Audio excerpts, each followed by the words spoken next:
So, just to clarify, for those of you who are wondering the why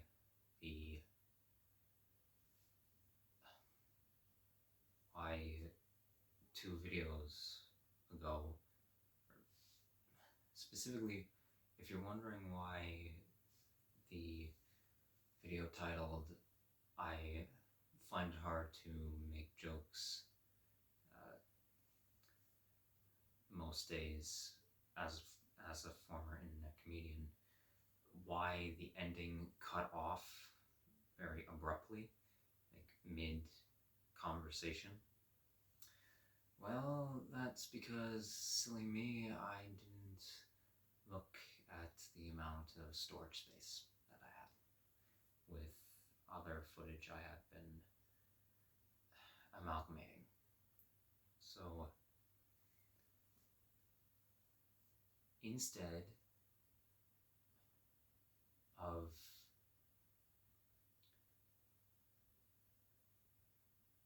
this video is still going to be what I had intended it to be. This video is going to be the finally second part of discussing, well, my experiences throughout my travels, just telling stories of things that have happened to me. But in terms of specific stories to start off with, I figured as well, because I wanted to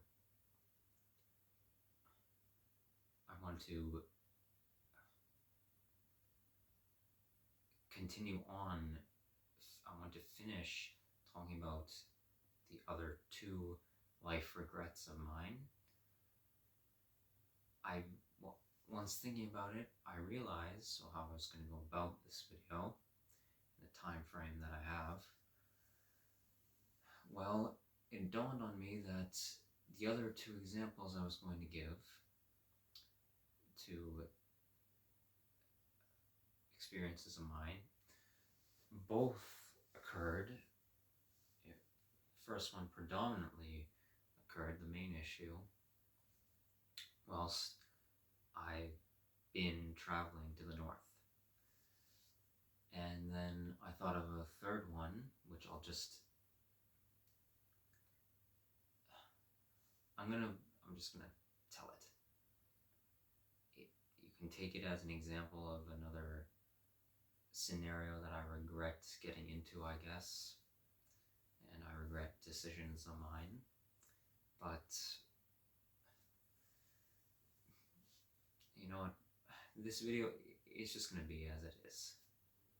It's stories from what has happened to me in the past, that would be year and a half or so since making the last video like this whilst I was in the city of Laval. And yes, I will also finally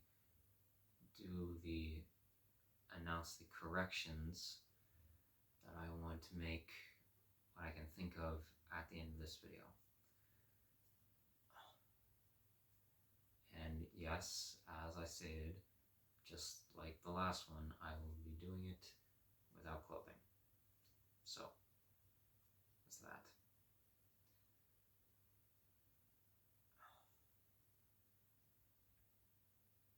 And, okay, you know what?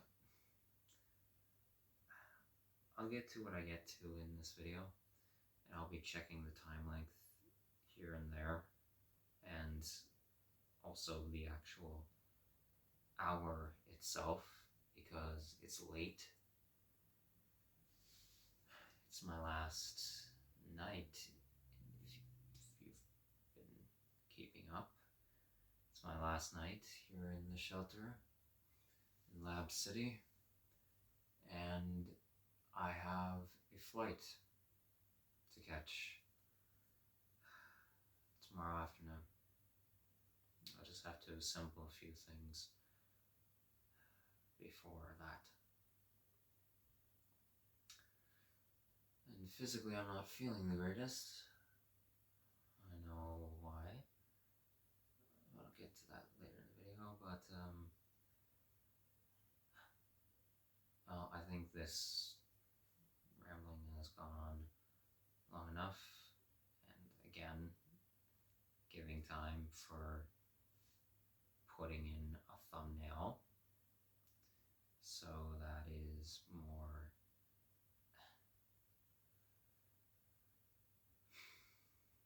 abiding by YouTube's guidelines. So yeah, okay.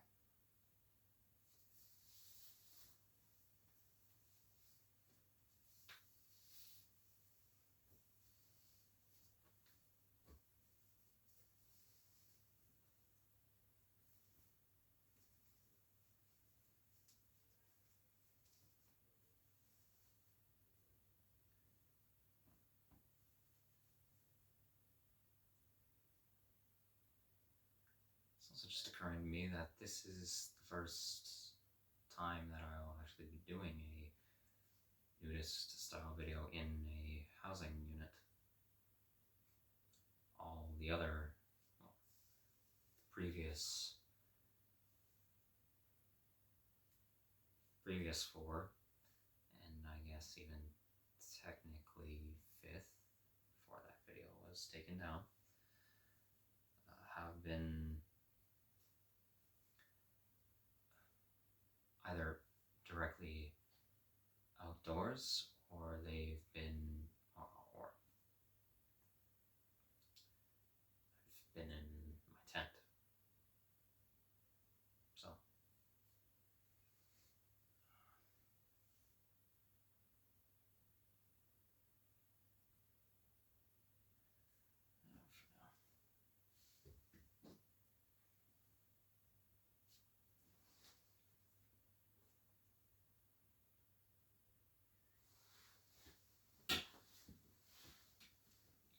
and forgive my dirty feet. I've been running around a lot today, quite literally.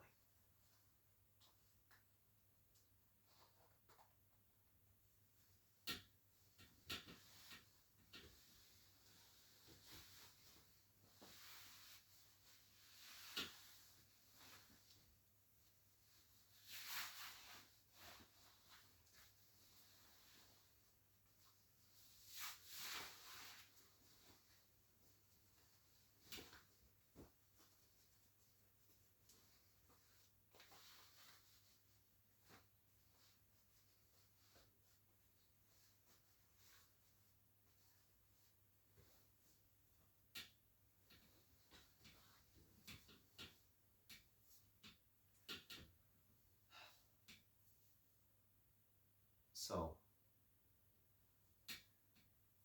I'll pick up where I was going with that other story in regards to my childhood best friend, or someone who was, for the longest time, a good friend of mine, at least, from when I was in 4th grade in the United States till, well, the summer of 2023, when I was living in Montreal. So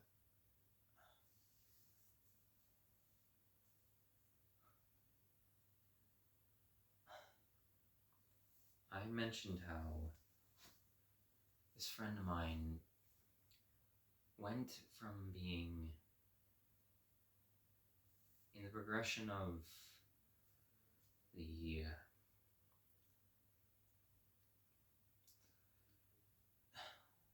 depravities of their life, they went from being a child who was incredibly creative with plastic block designs, particularly produced by Lego Company, and highly creative in building dioramas, little models, things of the sort,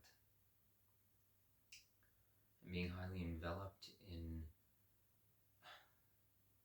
entertainment, geek media, to a very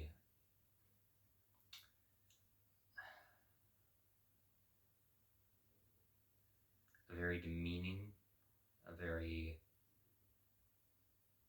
spiteful,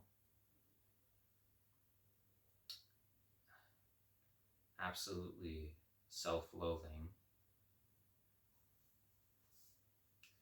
obsessive sociopath.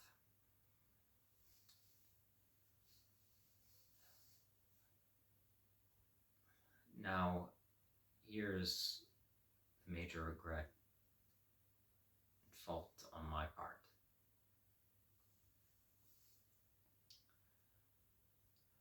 For years, we had been maintaining contact with each other long distance, with them being back in the city of Fargo, North Dakota, and me being in Toronto, Ontario.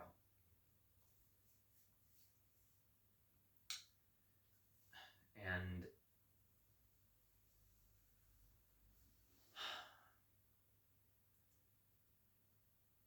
throughout all of our middle school years, throughout our secondary years,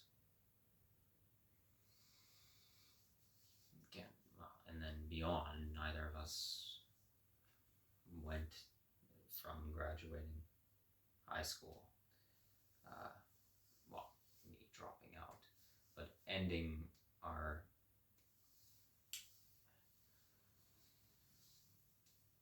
the portion of education that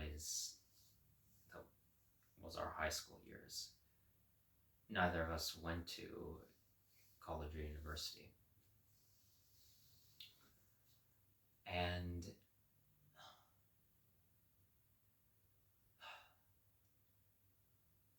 throughout our whole relationship, I started slowly noticing the shift in their values and their personality, and further gaining personality disorders.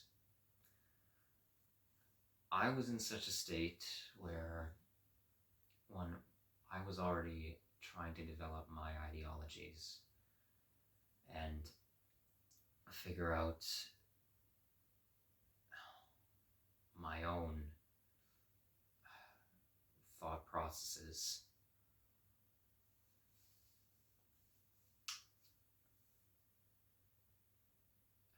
Throughout the bulk of our youth, and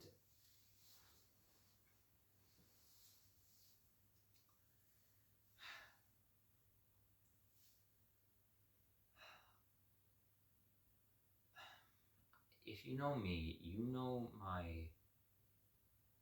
ideals, which I had in some form as well, just now more developed, held back then as well, also.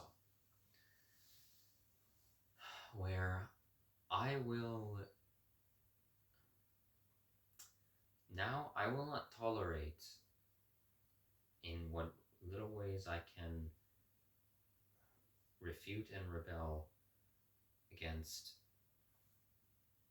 someone's rhetoric, but I will still befriend someone who is centrist or right-wing.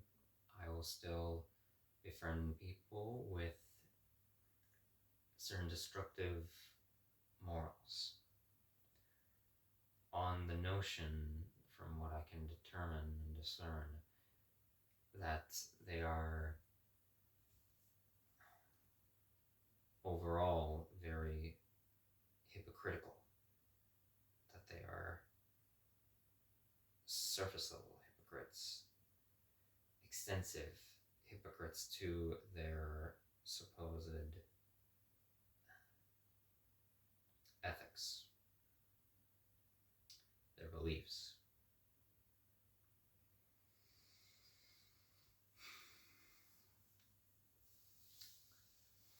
And in the pseudo form of what that ideal was when I was, back when I was a teenager, I tried to maintain that how I thought possible with this friend.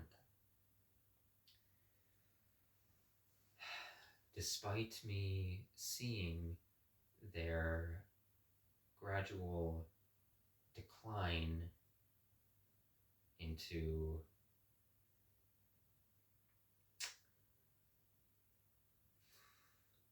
pure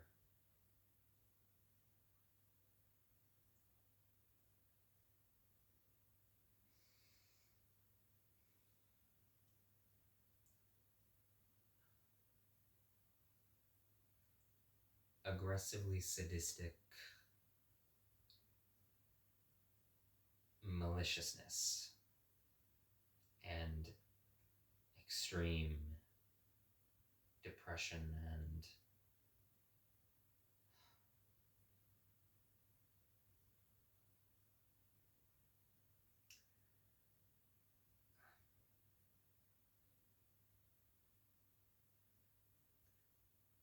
dehumanizing qualities. I had thought that when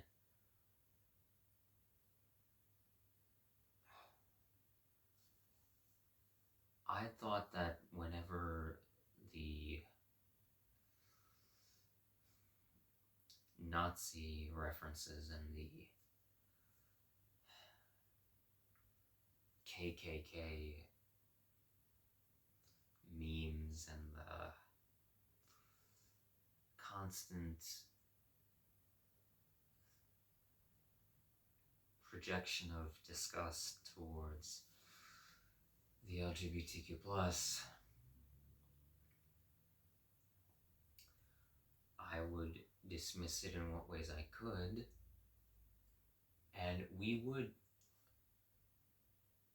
and this individual would get into very lengthy arguments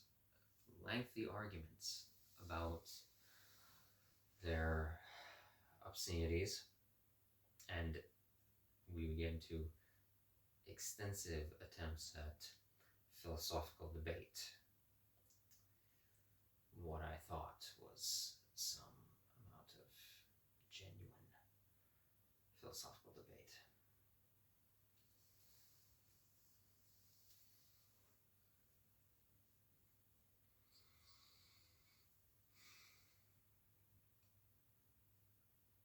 So I wouldn't just, in this relationship, I wouldn't just ignore their very obvious abuses. I wouldn't ignore it. I would actively, directly confront them about it and try to defame them for it. But we were still maintaining a friendship. There was even a point where, I remember this clearly in high school. I don't fully recall specifically what grade. It might have been 10th grade.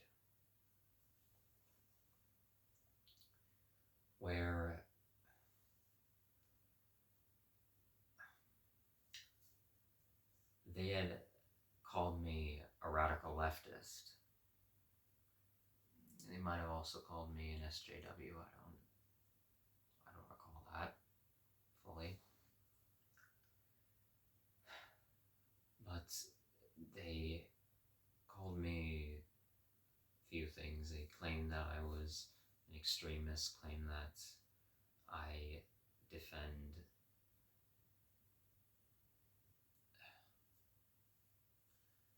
trendy,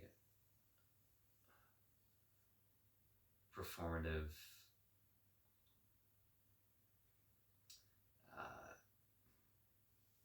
weak and insecure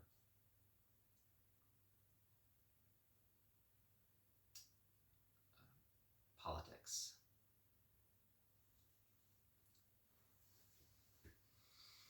And at that point, I told them, we got through the argument, but I said, I want to take some time off from even speaking. Like I said, like at least let's give it a month, or I think it was a month or two. Like give it that amount of time for us to just have some distance. And they said, fair enough. And they tried to be very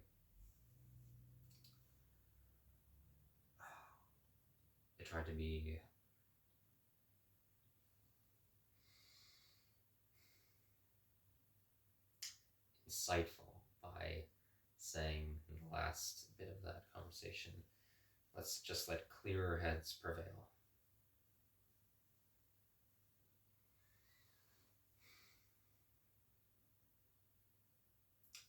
So anyway,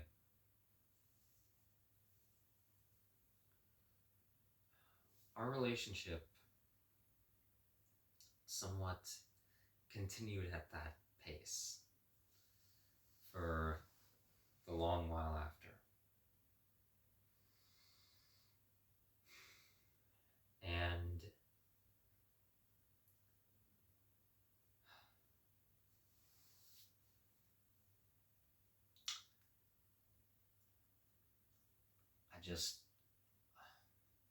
I couldn't think of any other way to maintain that friendship. But then certain things happened during the time that I was roaming throughout the greater Montreal area. They had lost a family member. Another family member was not supportive of them. They now were tasked with the responsibility of taking care of further family members who, one was dying of Alzheimer's and the other one was dying of cystic fibrosis.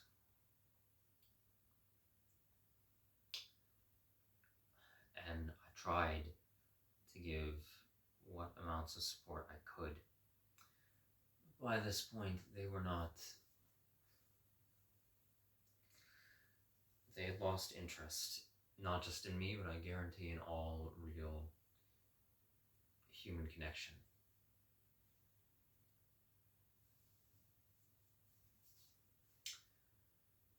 And so, around the time that I was getting ready to depart from Montreal and make my way into Longueuil,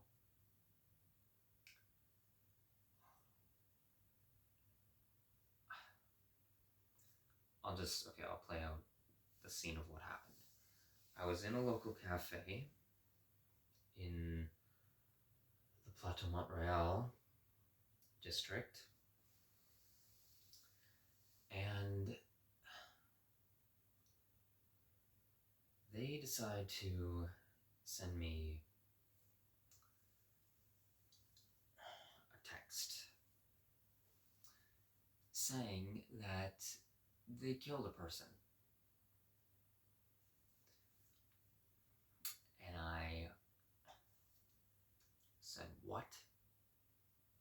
And they went on to further nervous state, I killed someone. I stabbed a homeless man to death behind a shopping center.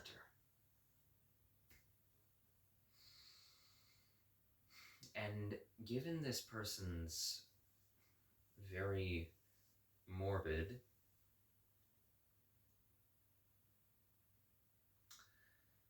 sense of humor,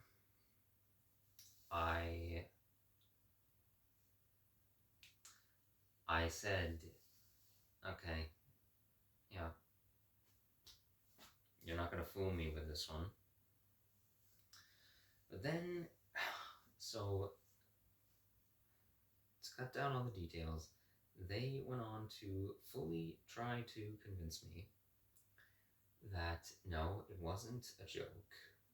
It wasn't an attempt at humor. They had actually taken a person's life in supposedly cold blood.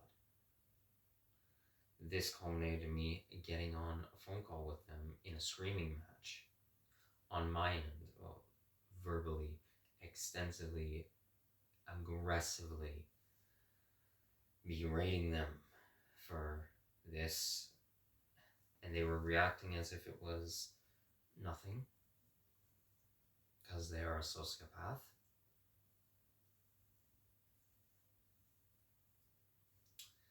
And I told them, well, I said my piece, that this is deplorable. You took someone's life. You are a murderer. You are a violent, vile person.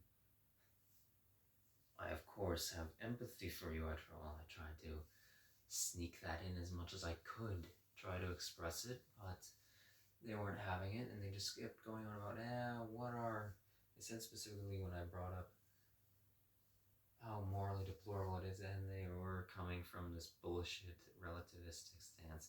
What are morals anyway? Who needs them?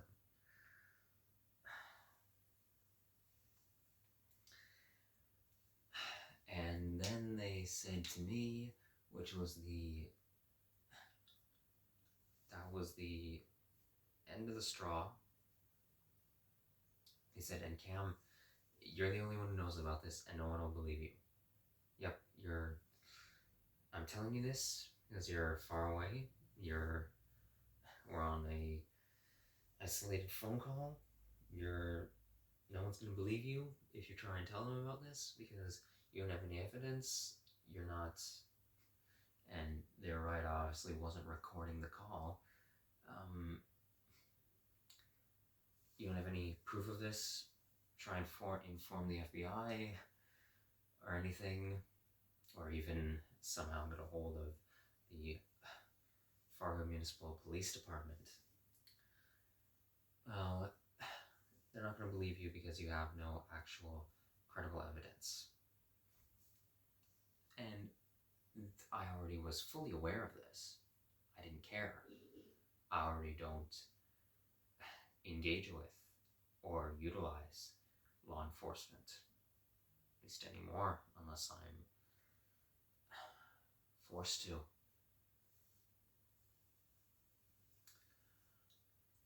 And then after further and further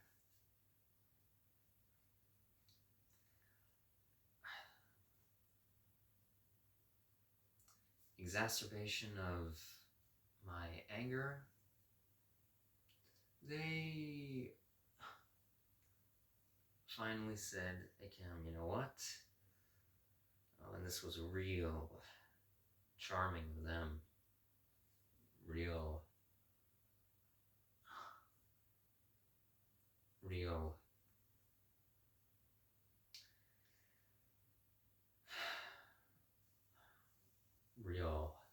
quirky. They said, Cam, April Fools. Yeah, it was all a ruse. Oh, come on, did you actually believe me? Could you not pick up that I was and this shows their internet subcultural involvement. Could you not pick up on that, I was literally describing the exact. I was literally describing the American Psycho meme with Bateman and the homeless man in the alley. Did you not pick up on this? First off, it wasn't even April. It was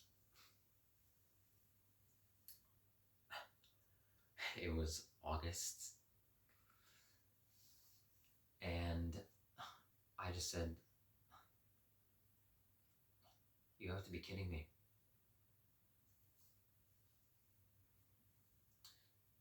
And I didn't do, in the past, this is the main portion of what I tolerated more than I should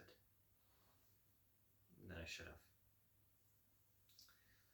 Whenever they would say a wildly stupid comment in terms of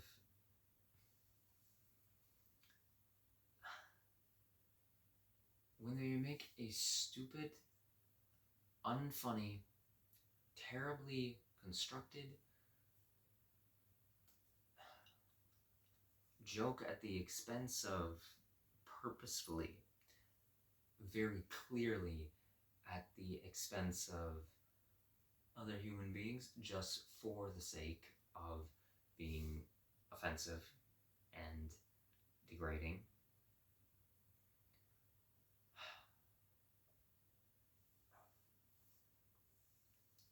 I would just go, yeah, well, and then I try and come back with something to undermine their pitiful attempts at comedy. But not this time. I regretted in that moment every time I had done that. That's exactly what condoned and allowed for this build-up to happen. And I just said, okay, no, enough, we're done, and I hung up the phone. Now, I had said briefly before hanging up the phone, like, I'm not talking on text, we're done, you have my email address if you want to, if you need to reach out, but other than that, we're finished.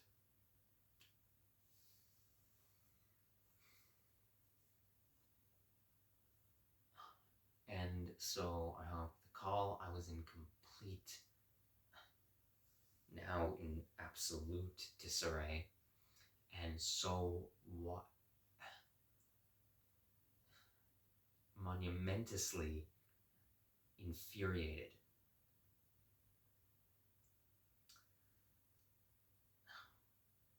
What they had tried to do was not even for the amount of the case you could make for terribly thought out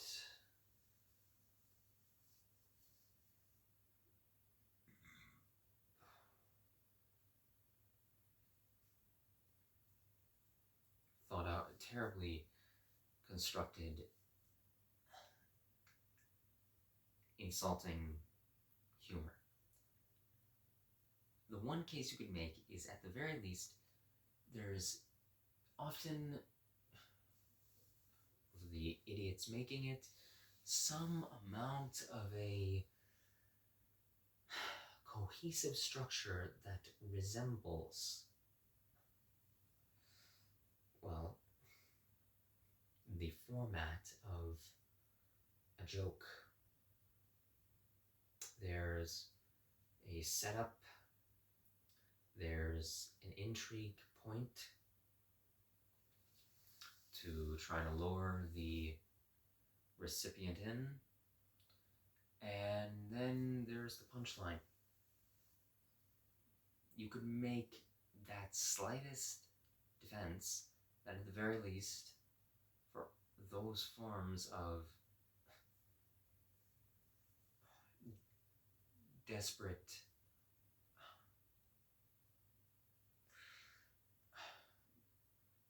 malicious comedy, there is still that comedic element to the structuralism of it. That wasn't this. This was literally just an attempt. When we then further, they had sent me a message after I'd hung up the call saying, "Did you actually mean it for real that we are finished?" I didn't respond. They just said, "Goodbye, Cameron." And then I sent back, we probably should be finished. Like, that should be the end of it, but you can try and prove me wrong. And they said, "Calm down. It was a friggin' joke." I sent them an audio recording because the app we were using, it allows for this. And this was the continuation of all the rest of the discussion on my part, because I actually bothered to speak, not just type desperately like their freaking dumbass did. I actually had to vocally get out my extensive frustration. And express their abuse directly of me.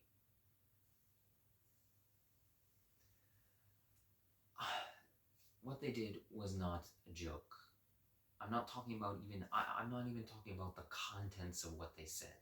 The fact that they said that they had murdered a person. What they did was try to actively convince me, just full on convince me, manipulate me into believing that they had killed someone with a knife behind a commercial area at a shopping center with no cameras and no trace of fingerprints from what they had blabbed on about. They had just tried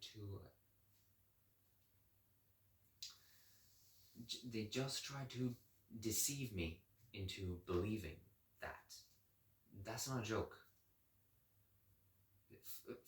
Fuck the murdering someone part. Throw out even the concept of the fact that they specifically were orienting this lie around them having slain a person, a homeless person. Even if this was anything else, if I just try to convince you that I went and withdrew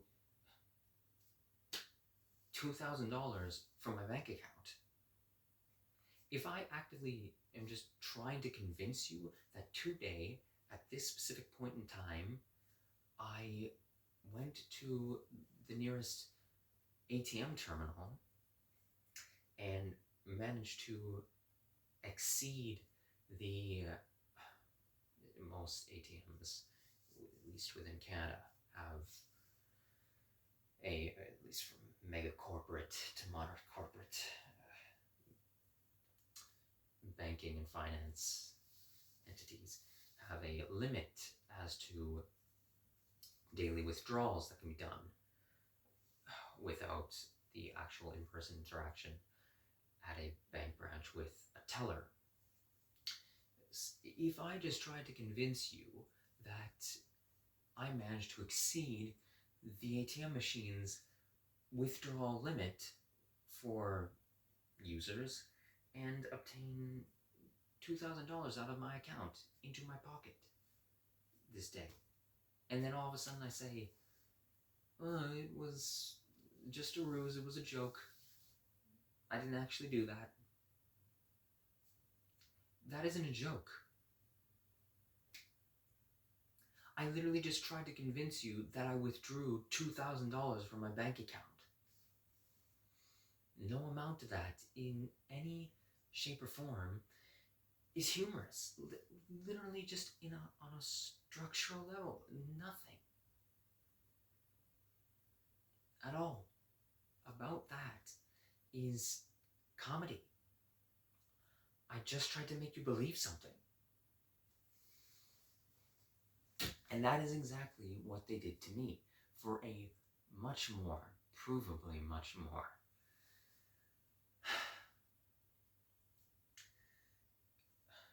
deplorable scenario.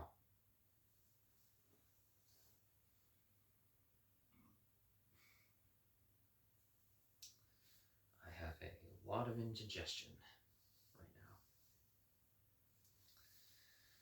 if you couldn't tell. So, I tried explaining that to them. Now, I was in a... Granted, I was, because of this, in a extensively irate position, emotionally. I wish I had been more... In ending this friendship, I wish I had been more... I was able to relax myself a bit and become more cohesive. But with everything else that was going on at the time, with just this thrown into the...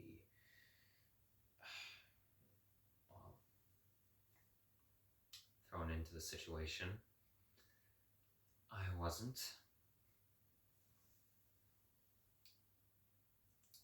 So,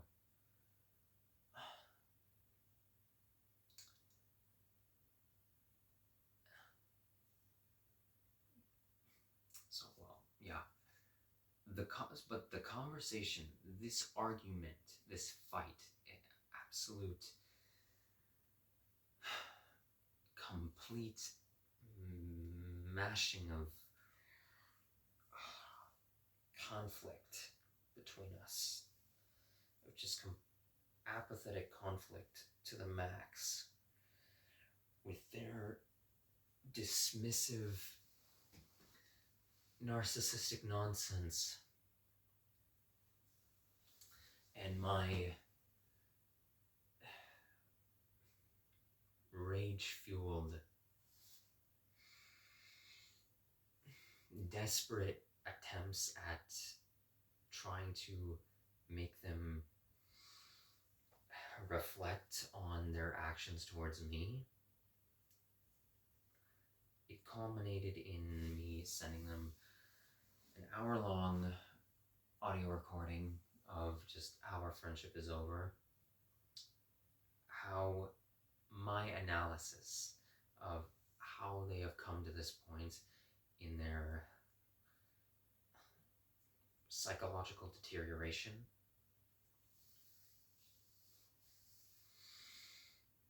And as far as I'm concerned, and if you're watching this specific friend, because they absolutely know who they are, I still stand by every single thing that I said about you. I do not forgive you for what you have done, because you have made no effort to reconcile. But anyway, in the message, I told them, I'm not blocking you, as I'm against just up and blocking individuals and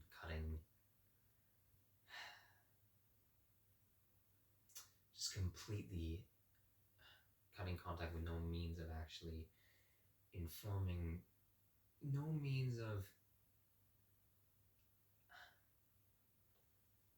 just in case of an attempt to show change. and earn forgiveness. I don't anymore. I used to see a purpose in blocking someone via online contact. So I told them, I'm not blocking you. You have, like I said, you have my email if you want. You have my phone number if you want. You have all my contact information. But it doesn't matter to me what you send, what you have to vent, what you, even if it's an emergency. Well, okay, unless that emergency, given the fact that I'm a empathic and sympathetic person, unlike you, unlike this person. Unless it was extremely dire, I am not messaging you back, having any form of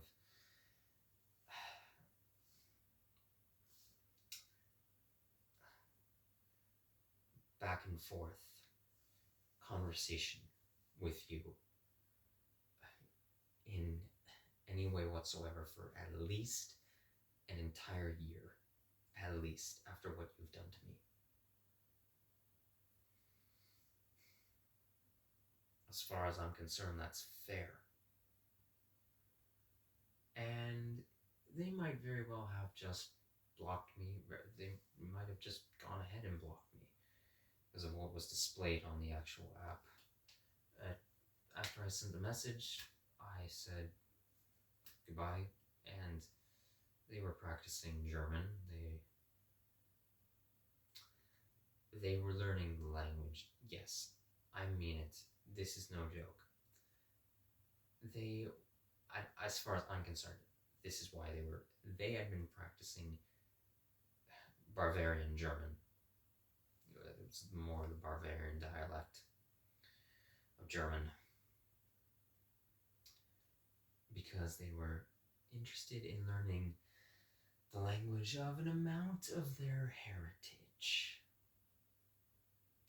No, you weren't. You were interested in speaking the Führer's tongue. Very accurately. I mean it, their obsession with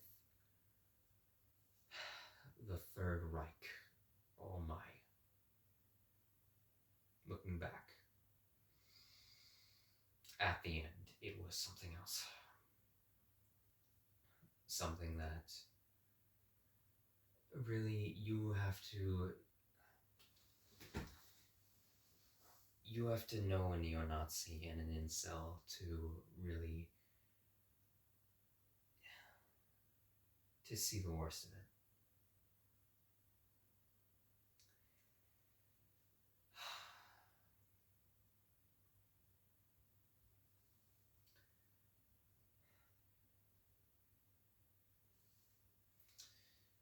And so after I said goodbye, they sent back to me, "Auf Wiedersehen."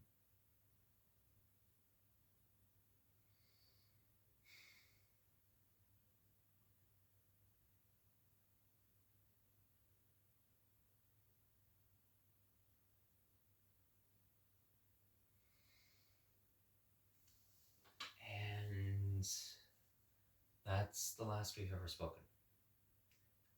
That whole conclusion to our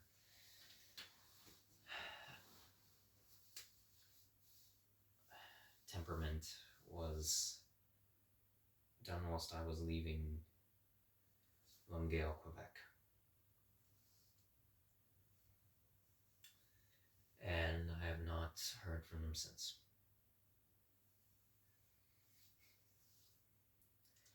I hope that they are free and alive.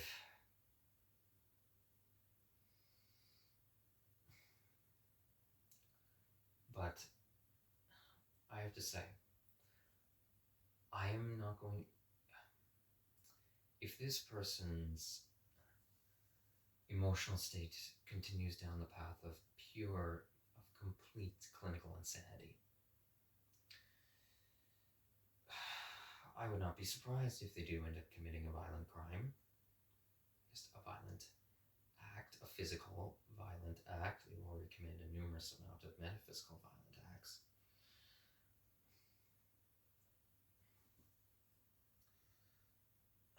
And I do not wish this upon them at all, but if this happens to them, I'm not going to be surprised in the slightest bit. If they continue down this path, I will not at all be shocked if I find out that a person has tried to kill them in another unsavory, aggressive, domineering, sociopathic individual has tried to murder them, maybe and possibly even succeed in killing them. I'm not going to be surprised with what they may very well end up getting affiliated to. I will not be surprised. I won't be in disbelief in any form. And that is the most devastating part. Oh, and I should mention, so in terms of who this person is even further to reveal, this friend, if you know my video from right before I ran away from home in Toronto and I left and I went out onto the streets of Toronto. This, if you saw my video, A Night Cab Ride and a Suicidal Ideation, this is the same friend who I was messaging, who I read, I had printed off our texted conversation and read it aloud over the footage I gathered in that video. This G, as an abbreviation for them, or GS as their initials, GS. This is the same individual as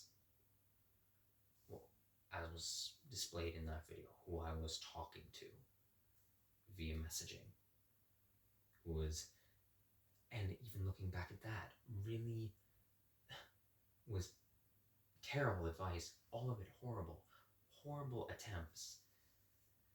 Now, granted, I do think they were trying in what little ways they can engage with compassion, but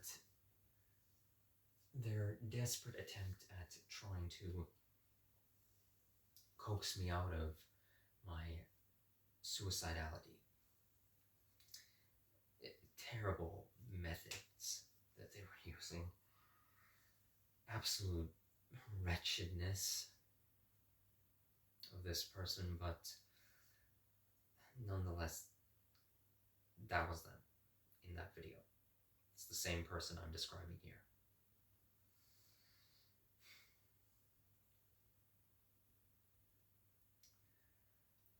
And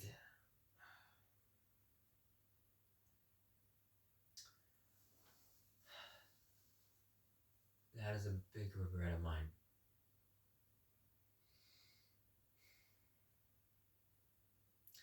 That I think I could have intervened more. I don't know how. I don't know what in what exact ways. But I could have.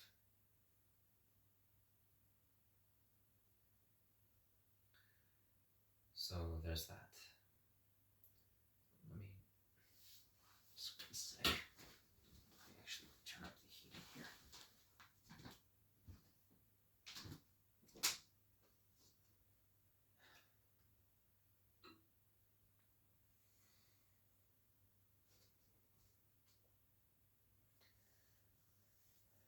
These rooms get incredibly dry.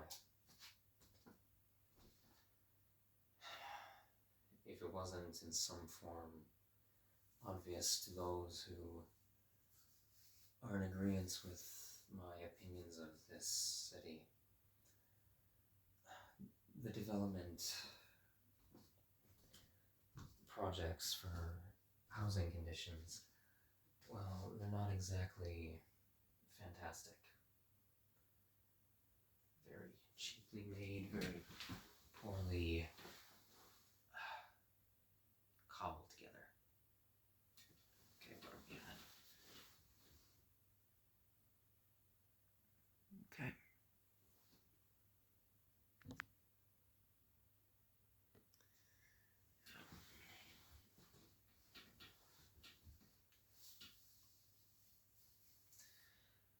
So, there's that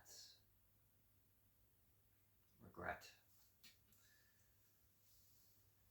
The other one, this is one that happened recently.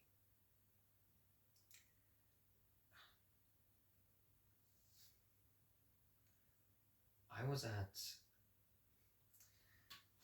a local cafe, the only local cafe here in Labrador West, and it had been going typical as I've frequented this place over the last 4 months.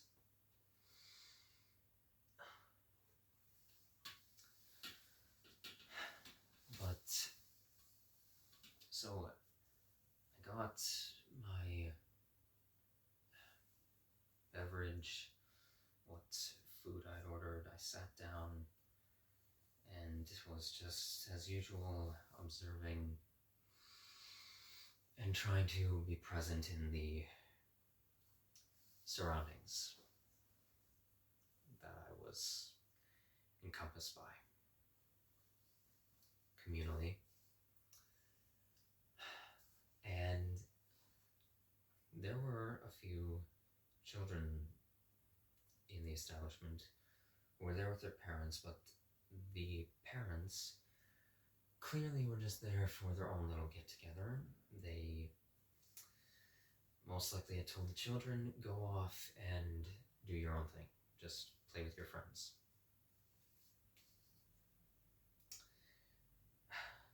Now, most of the kids in this little group who were sitting directly behind me were of masculine presentation,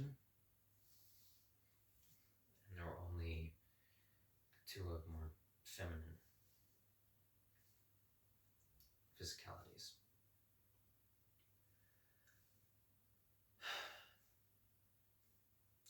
And all these children, except for one, were very, as children in oppressive environments are, were very rambunctiously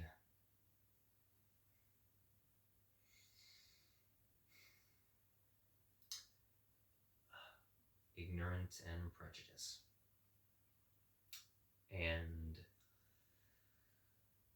enveloped in pop cultural sensations. I think you know the adolescent figures that I'm describing here. So, the masculine kids were very much all about, well, I believe they might have been Gen Alpha age. Yeah, I believe they could, maybe they're at the very beginning, like the real starting point of Gen Alpha. Very much obsessed with jewelry bling and money and profit, as if it equates to, well, in its being equated to its socioeconomic value, obsessed with internet memes, particularly Skibbity Toilet. Yeah, that was lovely to hear.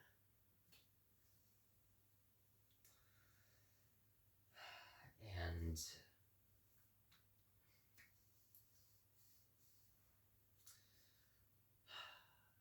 amounts of hip hop culture, well, corporate hip hop culture, commodification of it, and all around just superficiality. Again, this is only natural for their social setting. And the other one of the feminine children was also enveloped with this, pandering to the male children and very much obsessed with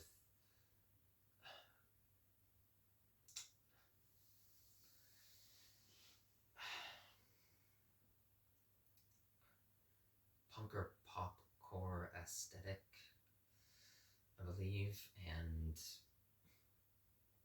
just social media influencer savvy,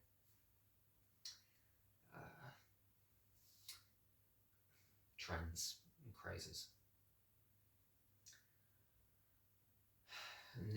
But the other female child was much less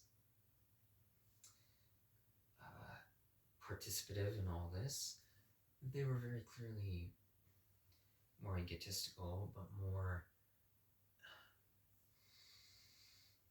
socially anxious and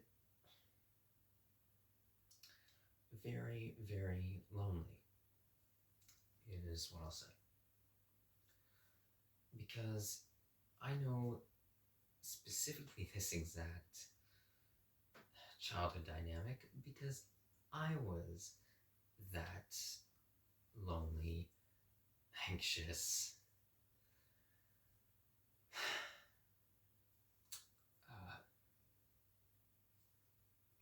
trying to be immersed with the group child. I was. Because it's clear that this friend group, the feminine child, they were just tagging along. They were apparently the sibling of one of the masculine individuals, and they were just, and all the rest were just that kid's friends. I think some of you know this relational attribute that I'm describing. And they just wanted to be a part of their ongoings, and they weren't having it. The group was not having it for the kid. And they got frustrated with this. They started getting complainative, very annoyed with their older sibling and their friends. And this was the key point. One of the older kids said to the child, "Can you just shut the fuck up and stop being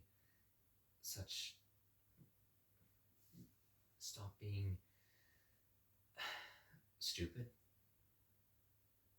Like, you shouldn't be hanging out with us anyway.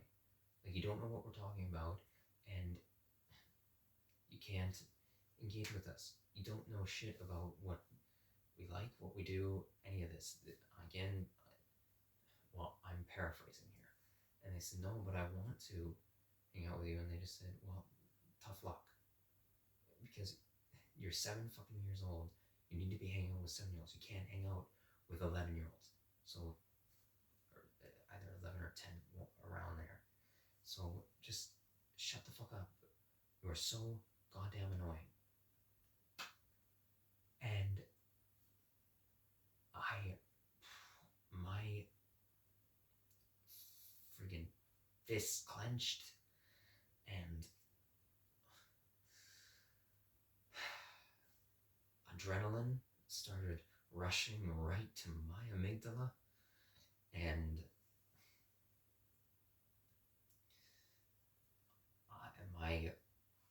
my heart was going now 1,000,000 miles per second. Like boom, boom, boom, boom, boom. I was in such seething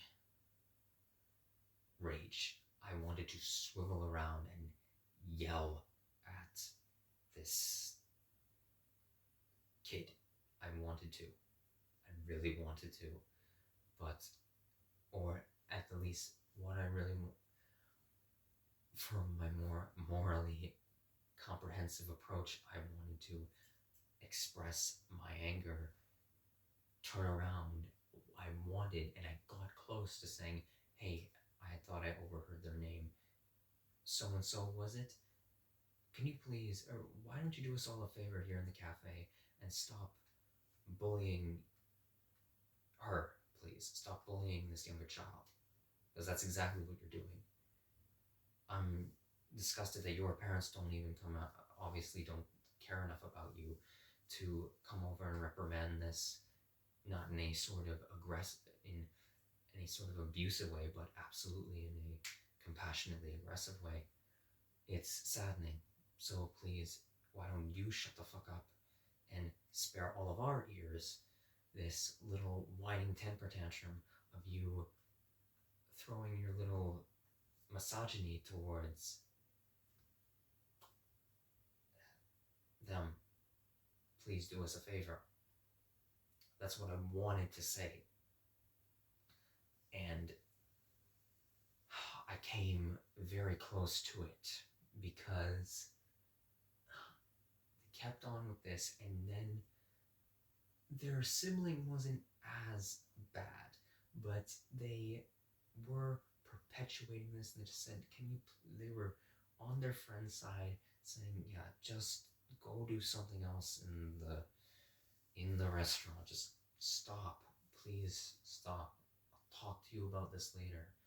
And they were, now the child was threatening to go tell one of their parents. And they said, no, come on, please don't. And the aggravating, the inflamer child said, oh, bro, come on, please. So-and-so, come on, please. Stop, I was kidding, okay? Does that make you happy? Please stop, don't.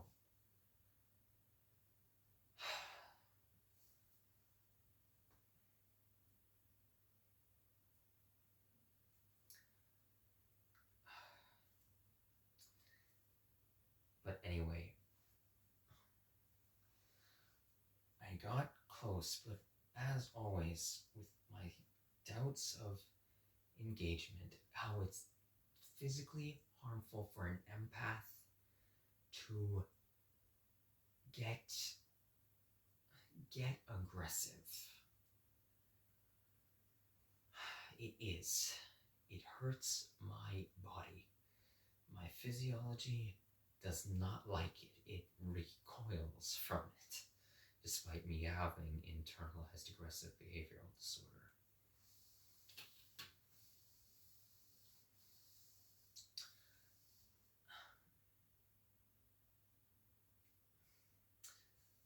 I keep having, whenever this happens, something that I know is morally disgusting is going on. Not only do I know I'm not afforded the safe space, people will,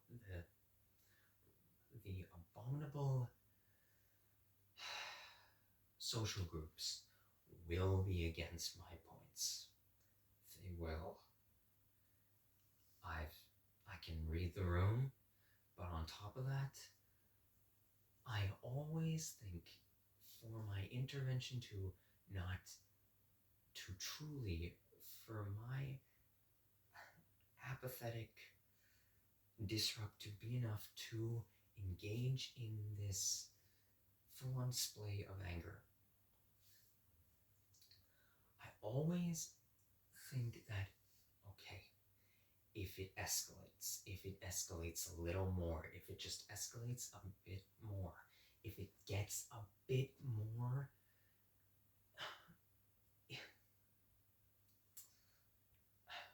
if it gets a bit more abusive, a little more, then I can do something, then I will pretty well, in ripening righteous fury, I will say something. I will make a scene. I will make a scene if it gets to this point. It just a little more. And because my mind is trying to, my prefrontal cortex is trying to rationalize it. But that's the thing. It's trying to create that rationality for getting to that point. But every time it does escalate, then my cognition is just going to override that with another point of extreme. That's the flaw for me. It's going to second guess it, and now it's going to take it to another extreme. Okay, if it just gets a little bit more, then I'll intervene.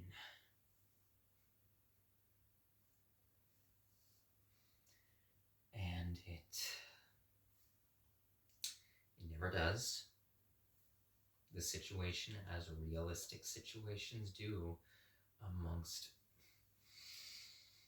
most of the populace, it cools past that point, or it subsides to just the subtle ambience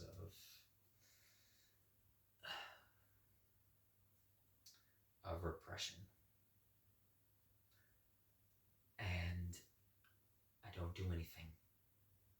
So what happened was the kids went about their interactions, their little discussions. The parents went on with their friggin' little social gathering, and whenever one of the children came up to,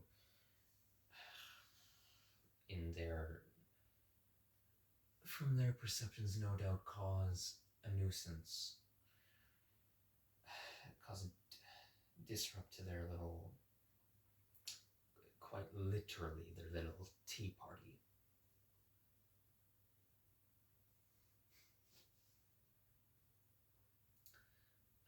Well, every time that would happen, they would just disregard it and shoo them away. Well, after a while, they all gathered up. The parents just said, okay, everyone, we're going, we're leaving, everyone. Come on, let's go out the door. Get your things, say goodbye to everyone. Come on, let's go. And so it concluded.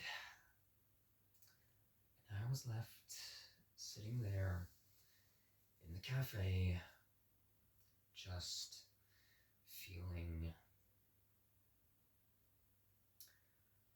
once again, feeling unnecessarily hypocritical,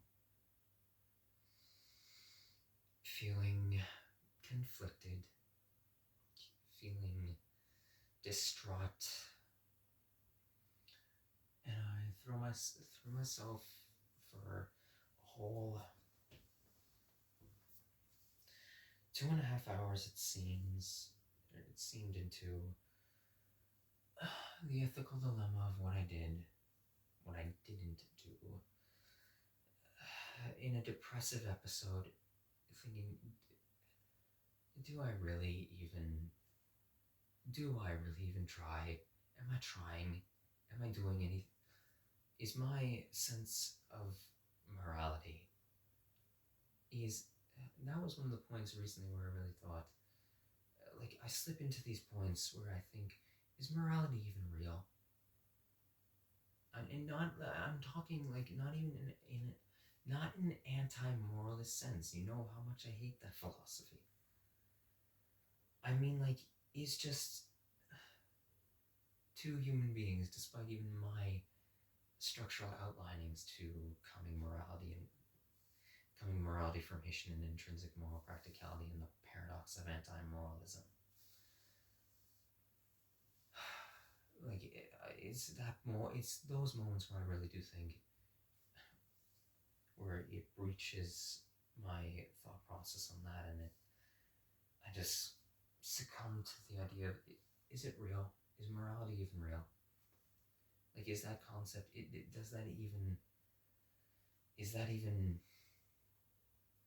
like, is morality even possible? Is that possible? Is that even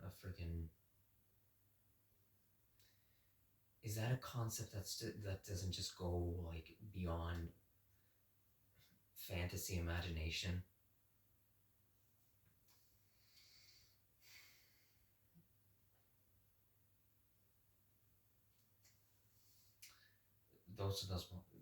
That is those moments. Now, obviously, I pull myself out of those, but that's another big regret of mine.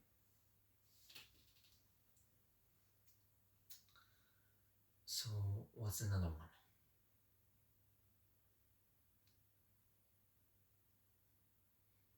Okay, this one happened in Quebec City.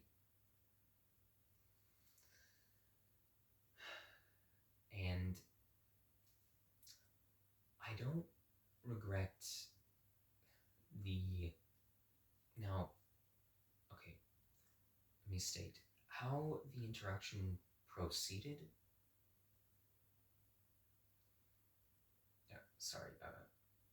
How it proceeded.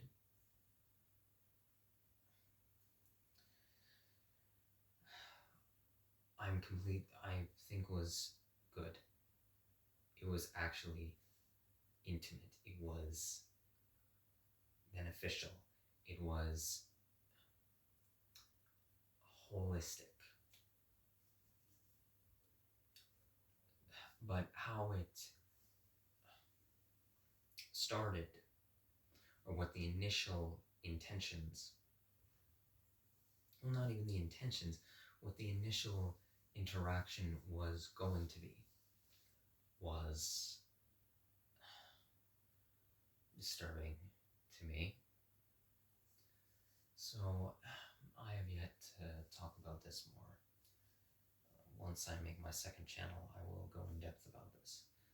I am what I label myself as a sexual empath in regards to my theory of connective sexual empathy in psychosexology. And as you know, I'm also a sex worker. I engage in sex industry practices.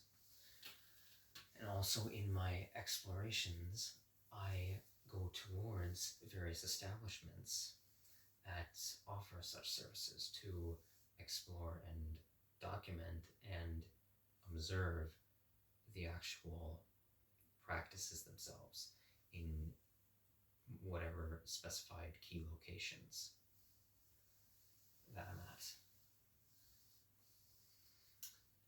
And so I mentioned this briefly in Exploring Québec City part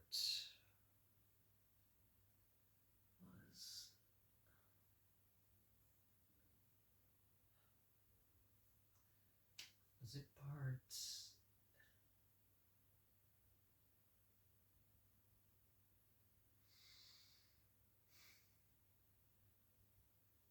part 8? Yeah, it might have been. Yeah, I think it was part 8.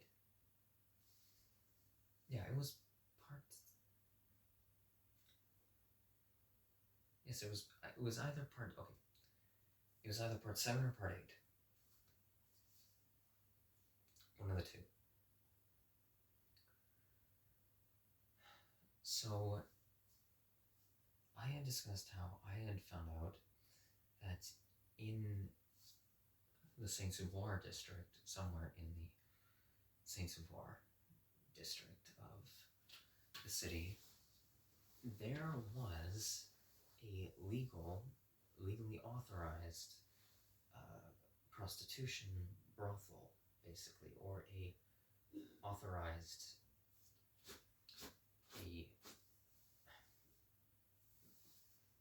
intimate sexual engagement establishment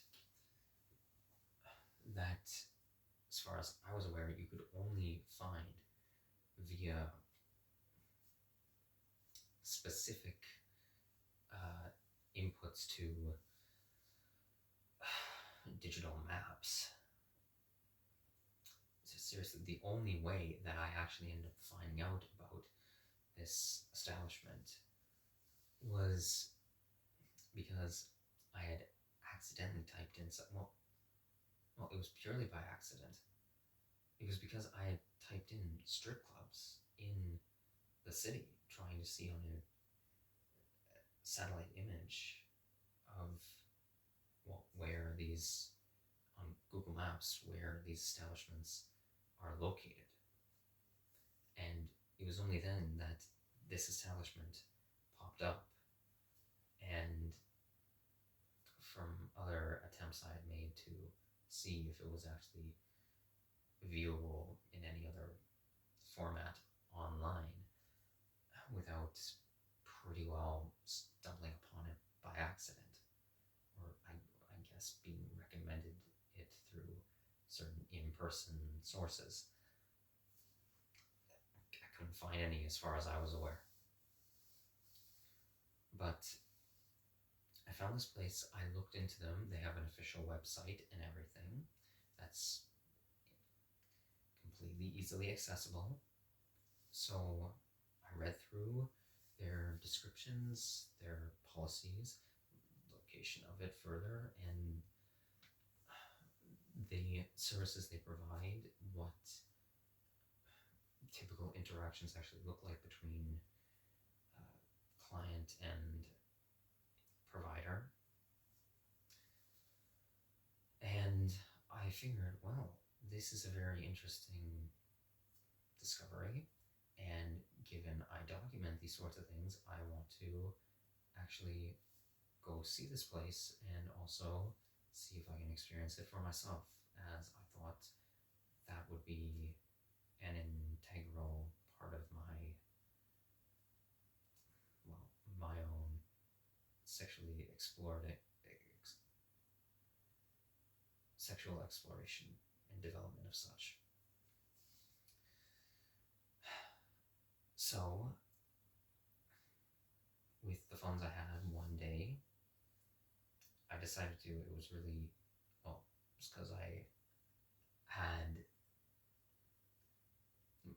well, at that point in time, I made my own days as, well, no, that's my current reality, and that's what I intend to keep it as, no matter what systematic forces I have to orient and maneuver around, and in some level adhere to. I make my own reality every day, so I intend to keep it that way. So I decided one day that I was off from the employment I had at the small business creperie for my time there during the summer, the latter half of my time, well, the majority after the bagel shop employment, which is another thing I will actually, again, yep, that's a lot of time I'll go over somewhat.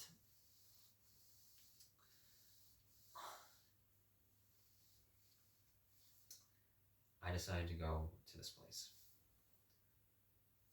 It was fairly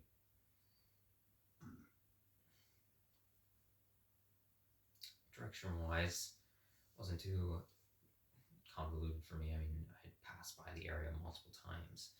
It was interesting given the specific location, but looking back for discrepancy, or, well, yeah, for discrete locale, it does make sense. And when I got there, I'd also seen this on, well, Street View on Google Maps, is, so this is the interesting flexible legality of this establishment.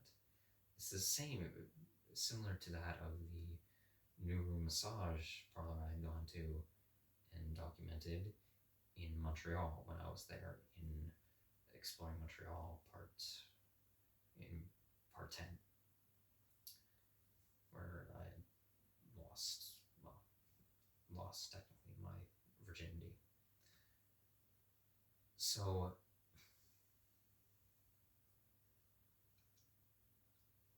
this place is officially designated. It's passed through the legal provisions. It is a independent business.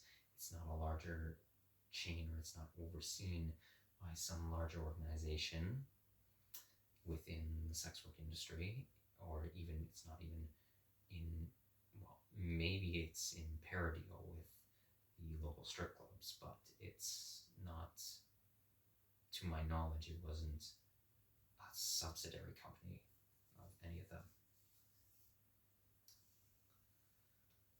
So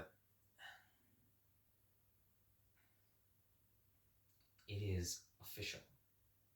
It's permitted within the municipality by the municipal government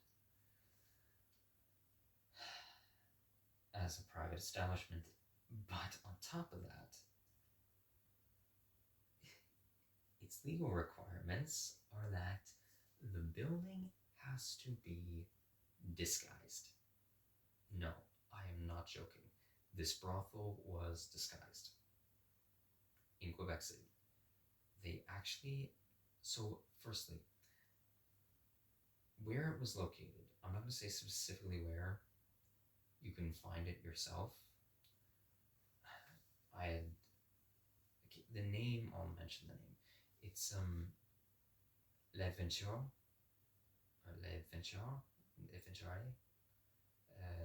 Savage de l'Escal, along those lines.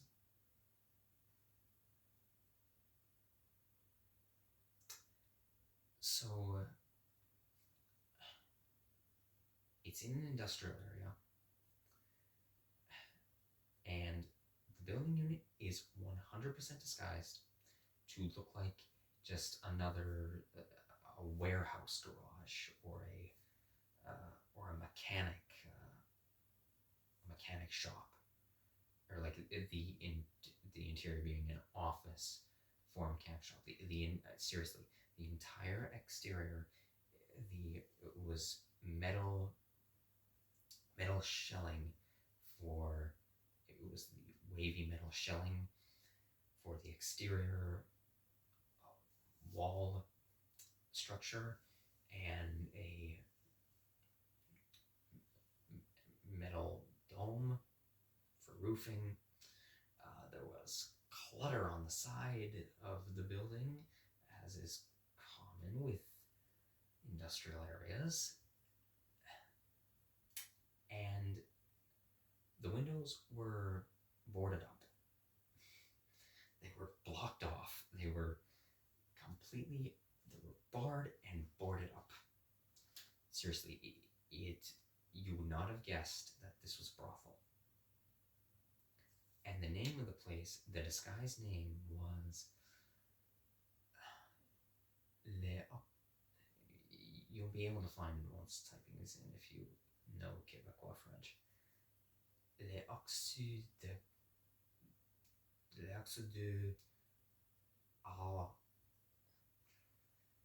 de Sevagel, something along that, something like that. And when I used the translating app that I had, when I translated that into English, the rough meaning that I got was the 11th 70. Yeah, the sign was a number that does not exist. As if the establishment was titled the 11th 70.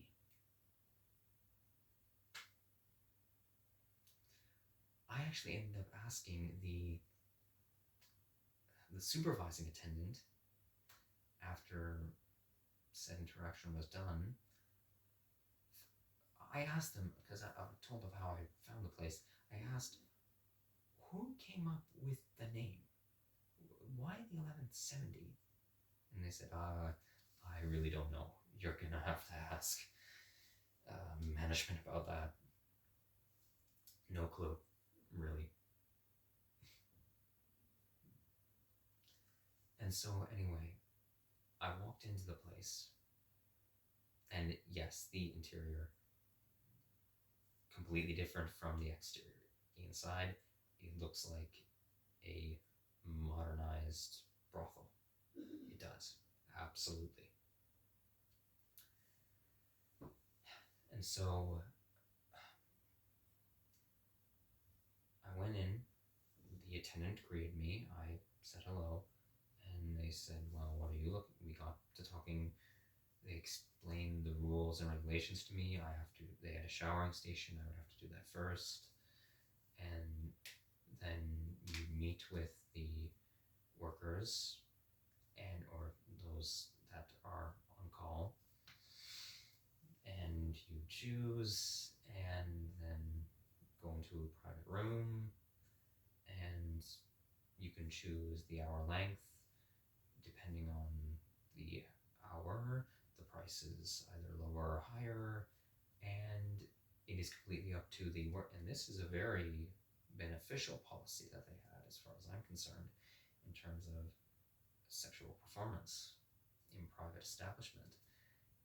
It was a policy of theirs that the prostitutes themselves, they were in complete control of, one, whether they wanted to do extras or not, and two, they were in control of how much they charged for their extras, or if there was a want for an extension of time, that none of that goes to the actual brothel itself. The initial price does for the original time, and then any other time requested, all that payment goes directly to the sex worker, and they get to choose.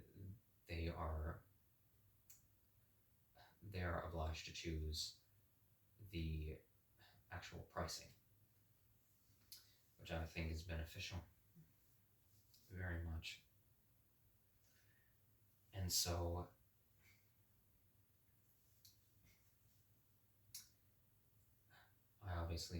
I agreed to this, and I agreed to for affordability's sake, lowest amount of time that was available. And so I went through the process, but I was sure to ask, I'd like to request that if there's anyone who's around my age, me at the time being 20, there's somebody, I will only engage with somebody who is close in my age range. So just to make that aware. And they said, oh yeah, absolutely, we have someone your age on call. I'm obviously not going to disclose the name, but it was the only person there at the time. And the interview was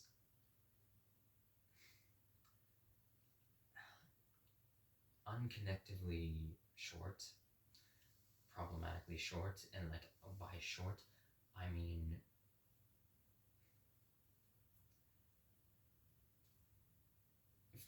if the establishment I went to in Montreal was the interactions were complete when there was an interview for who you wanted to be with, or you'd like to request a meeting with, as is typical, sadly, for many of well, within the industry and this specific sector of it, it's highly unintimate, it's rushed, it's quick.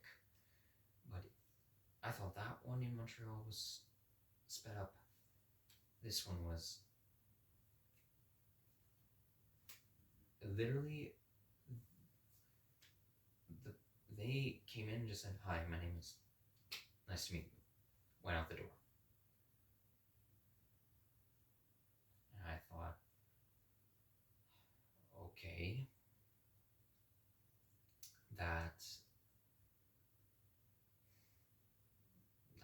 very discomforting. Like, that's real immediately I should have picked up, that's a disconnect. But so the attendant came and said, "Okay, what do you think?" And I said, reluctantly, but I said, "Yes, I'm fine." I wanted to see where this went. So we went to the room and we began talking. They asked general questions. Where are you from? It was made aware that I speak standard Canadian English. I don't speak Quebecois French. So there was only slight communication difficulty, but I tried speaking my attempt at a Quebecian vernacular. But so it was general conversation, but very dismissive. And I immediately picked up on that they were very emotionally devoid. It was very much alexithymia. Very distant, they were very detached and very dissociative, most likely. And they said, "Okay, well, you can go ahead and get undressed and things of the sort. Put on protection, obviously." And to spare more graphic details for here, we were going to go through with the engagement, and then right at the start, I stopped it. I refused.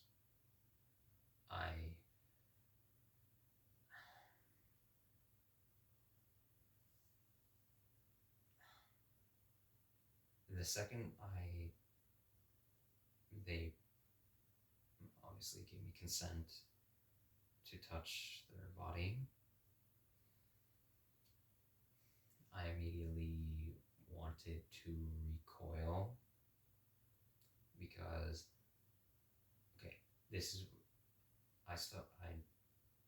just sat down and they asked what's wrong, and I said, what I said was, yeah, I think it's, because this would have also, in terms of my sexual experience as up till this point, this, if it had happened, would have been my first intercourse experience. But so I said, yeah, I guess I think it's clear that I haven't exactly done something like this before. Don't have direct experience with it. That's what I said.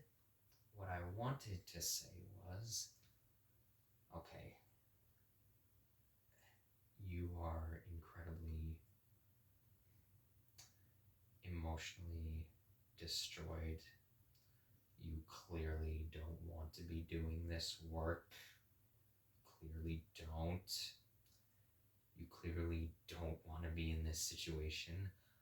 I would not be surprised if you were being forced into this situation. Not by the, most likely not actually in this regard by the establishment, probably, given what later the conversation delved into, where we actually gained intimate endeavors in terms of exchange, most likely by a family member of theirs, someone within their household, forcing them into this employment.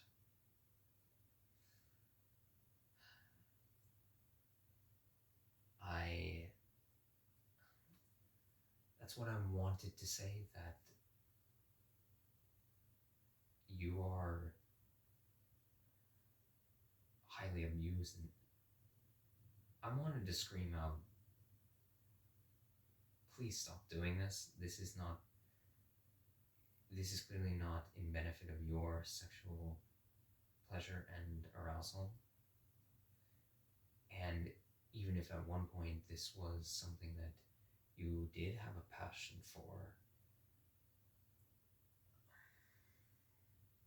which I don't, given this individual, I don't think so. You clearly don't now, and you don't want to be doing this. That's really what I wanted to say. But we instead, thankfully, we sat there naked and just discussing. We ended up talking about our life experience. I had told them about elements of my journey up to here in Quebec City. While I left Toronto, I was more vague with it, or a brief overview, but I was still explaining. And they had told me they had grown up in Quebec City. They're originally they live in the district of Charlesbourg in the northeastern end. That helped me put together certain pieces. They didn't say specifically in what portion of the district, but I can infer. And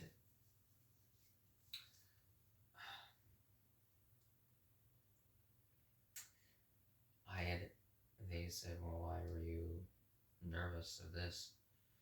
And I said, well, I don't think this is really, in essence, compatible for me, or I don't think I'm feeling comfortable with it. And they said, no, understandable. But I had asked them, I outright asked them, what are your views on life, on people? They had a very pessimistic and misanthropic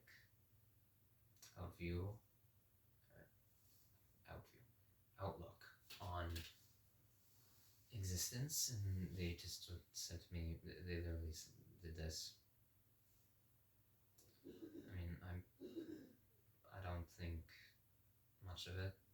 Like, I think we're born miserable, suffering, and I think people are harsh and cruel, and it is what it is. That was not a reassuring answer, obviously.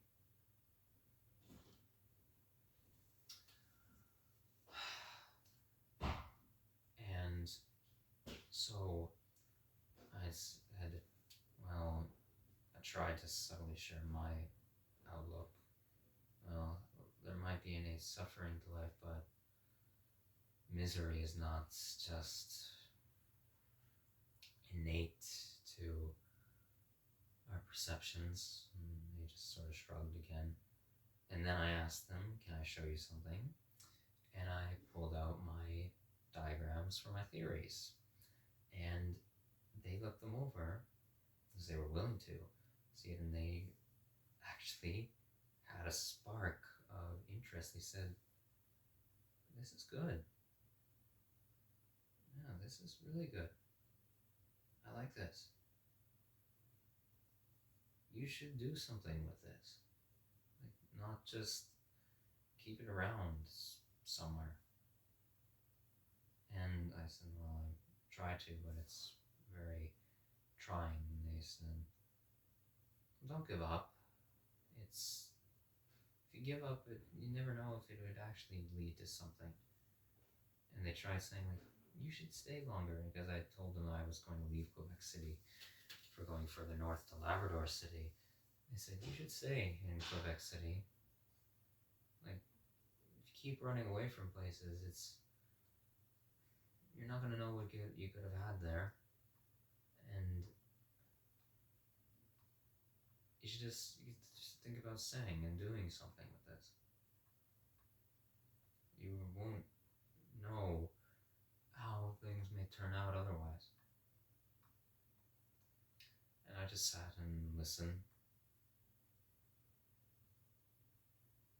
And that was very insightful in what regards they intellectually could engage with me on, in terms of what they were able to express. And then the time ran out, and well, we got dressed again. Funny thing, actually, for the entire conversation, whilst me being very limp, I had the condom on the entire time still. I just never bothered to remove it. And so, well, I was sure to dispose of that. And they just said, you said you're homeless, you need, if here I have some food, I had brought half for lunch myself, you can have the other half. And I didn't want to at first, as well, I didn't want to take theirs just cause courtesy. Said, no, I want you to. And then, so I accepted, and then we walked to the front of the facility, and they said their goodbyes to me, and they said, you should come back again. Like, if you come back, I won't charge you like anything again. If you want to actually do something, I won't charge you. And I said, well, thank you, and maybe I'll try and stop by again at some point to just see you again and talk. And maybe I'll just try and come over. But thank you for the discussion. And then I walked out. They went off to speak with some other prostitutes who were arriving there. And I also saw some other individuals leaving the premises. It is very discreet.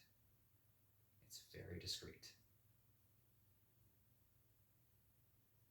It's surprisingly in the industrial area. It's right next to a municipal government office, an administrative office for the municipal government of QC. I think it might have been the school construction development division of the municipal Ministry of Education. It might have been. And there was obviously all the other mega corporate to moderate corporate, and also small business manufacturer, the scattered amounts of small business manufacturers surrounding it. But that was just a very interesting, that's an interesting placement for that one. Development companies? Well, okay, obviously I didn't have no clue if the facility was constructed with knowing that, with the land being purchased for that in mind, or if it was just a warehouse leasing space that the owners of the brothel had purchased and converted into that. I'm not sure which is more likely, because there was a, if they did purchase the original structure, they clearly remodeled the whole thing, renovated the entire thing, because there's no, that had extensive planning done to make it as literally disguised and secretive as it was. There's no way that the interior facilities were at all remotely like that in its original development if it was just another industrial space that was constructed. So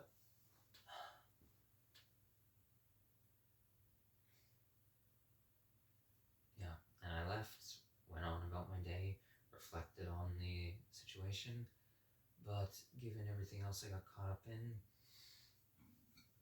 Quebec City, I never ended up going back.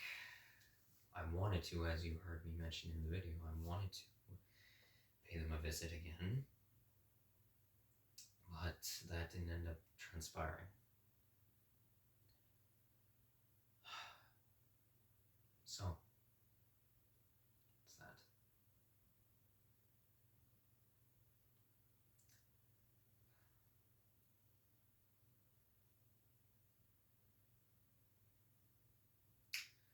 Let me just adjust something, and also just stretch my legs.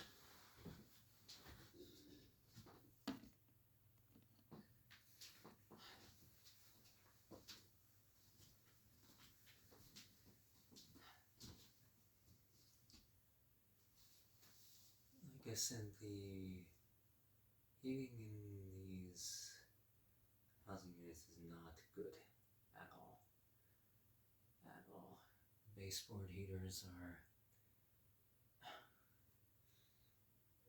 they siphon all moisture out of the air. That's why I have a jar full of an amount of water each night by the heaters themselves. But also, even for heating, the windows are not great either. They're not really that reinforced, so not great for temperature regulation. So I think for just the rest of this, I'm going to keep my top on overall for a bit more warmth.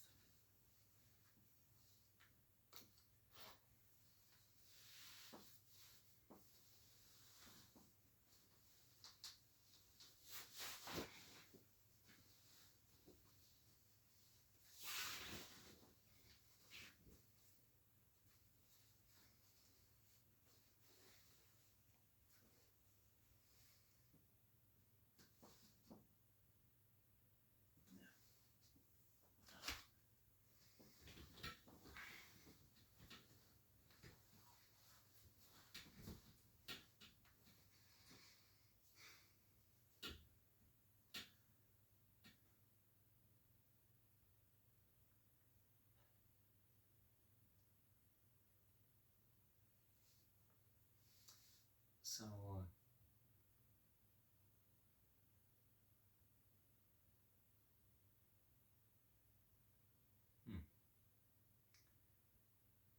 okay. Now I'm reworking my plan for the video a bit here.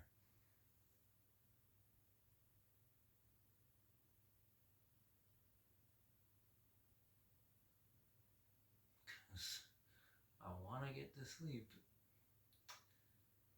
to, well, at least get an amount of sleep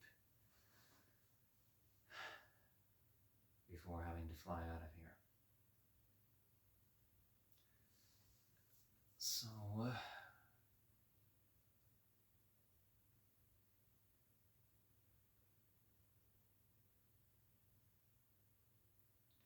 okay, I'll tell one more story. Okay, there will be a third part coming at some point after my hiatus in the future to this, obviously, as well as, well, there'll be more for however long I'm exploring the GTA. So, yeah, those tails will be pushed off for then. But for now, I'll tell one more in relation to, I guess he amalgamated as two more for something recent. So here in Lab City, as I have been trying to do, rather painfully at points, but I've been trying to support local restaurants as it's been the main source of my food intake, other than what I can buy, the small amount that I've been able to buy from the local convenience store, and, well, donations I've gotten from food bank. But at one of the local restaurants here, I met an incredible person. Her name starts with an N. They're a bartender at said restaurant, and they're an incredibly compassionate, incredibly intuitive, comedic, engaging individual. And if you're watching this, you know who you are, as they know about my channel. And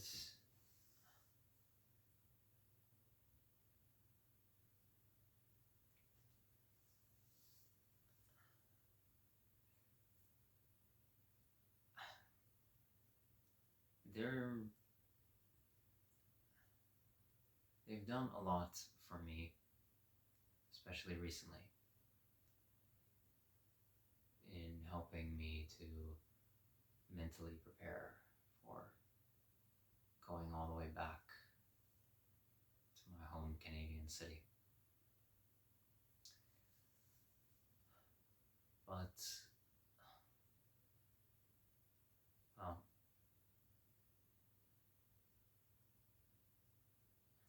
one interesting thing I learned about them is just to tell here for now. They used to live in Dubai, in United Arab Emirates. They're originally from Philippines, but they were stationed there with a company, well, yes, with a specific company in relation to the restaurateur industry for about 12 years, I believe they said. And whilst there, they actually ended up working in one of Gordon Ramsay's restaurants. Yeah, and they actually got to meet Ramsay himself in person a few times. And they used to make specifically for the employment they had in Ramsay's restaurant in the city, cocktails, various specialized cocktail creations that were entirely N's own, that would be sold at Ramsay's establishment. Now, I have my own unsavory feelings towards Gordon Ramsay as an individual, but, well, from their perception, they liked him well enough from what they told me, but I just hope that for the cocktails they created whilst working in the restaurant, at the bar in Dubai, that, well, they got credited for it. They met quite a few people, known celebrities in the region, specifically in as well, the Middle East there, and most likely as well celebritized individuals from Eastern Europe. But, well, yeah, that's an interesting thing I learned about them. But another interesting thing that happened was on my birthday, December 8th, I went out to this local spot as, well, not what better time, and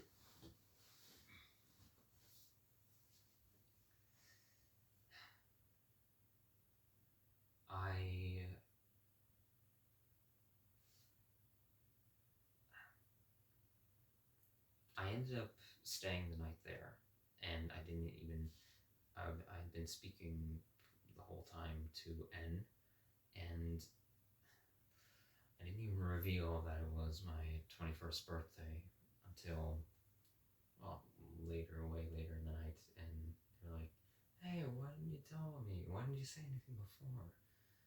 Because they ended up doing a little birthday celebration, as restaurants sometimes in the Western world do. And I was very grateful for it. But anyway, at that moment, or at that time, right when I had just said it was birthday, a person came into the well, specifically sat at the bar, and they just ordered, well, I don't recall what their order was, but it was general, and they also tried a beer. And got to speaking with them, and then that led to me speaking with them. And so this individual was from Quebec, specifically not from Vermont, interestingly enough, as this spot sees a lot of clientele from said township on the other side of the border. This individual was from somewhere near the city of Trois-Rivières, or Trois-Rivières.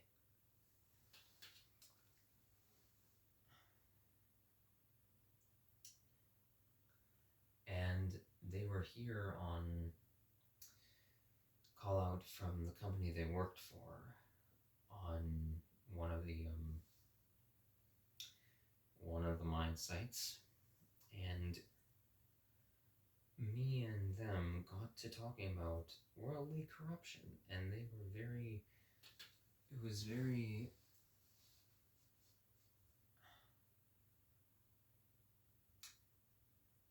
inspiring, I'd say, to hear their history, mainly because they were someone who had been very indoctrinated before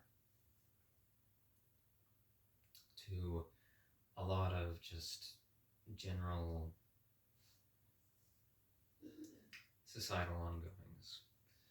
It wasn't until the COVID-19 pandemic that they started actually observing more of their surroundings and not just going along with various entities societally that are presented. And that's when things got very disturbing for them, realizing how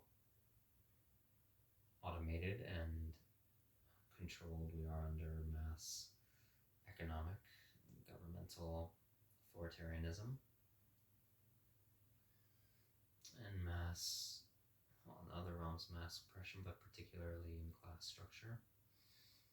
And we got to talking about, I was sharing specifically my experiences in Laval, Quebec, and how, as far as I'm concerned, Laval is, gosh, the city of Laval is something else. It is a hotspot for, well, ultra-rich elitism, but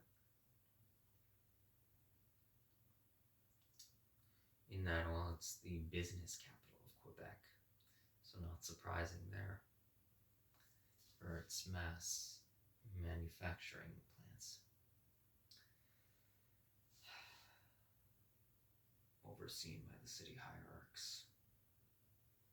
I told them of my investigations there and all certain endeavors I had, and confirming some of my suspicions, which I will continuously alluded to in, well, the Exploring Laval series. They had literally said to me, "Yes, man, you're right. Like the former, not the current mayor of Laval, which is the individual. I believe it's still the mayoral candidate who was in office whilst I was there. I forget his name. Maybe it was Joseph something along those lines. I think when I was trying to investigate some of their administration's ongoings, but this person said to me, yeah, like the former mayor official of Laval, he was like the most, as far as their opinion went, it was like the most corrupt mayor in all of Canada, in like all of Canada's entire history. Like, I mean it. He was the most vicious, and I think you set off of what I said, like you say, like corporatized guy that was in office. Like, apparently from their telling, this former mayor of Laval authorized specific development projects in the city, and maybe I could, if I go back and look, I could make a few guesses to which specific development projects they were. They had authorized key development projects that they had, it was, I guess, from whistleblowers found out, or independent journalists, that he had key, stock investment in terms of the corporations within the city developing said structures, and it was in the developments in the areas they were going up would lead to high profitability and high rise in value on the actual property market.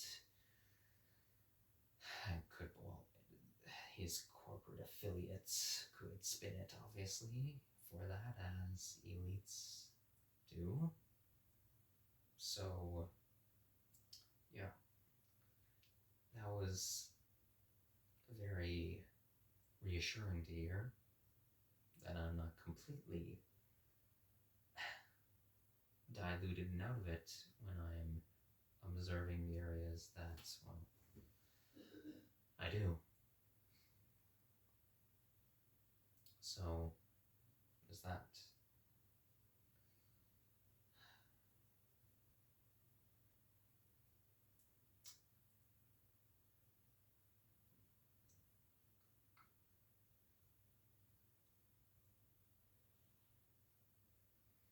Okay, let's again check.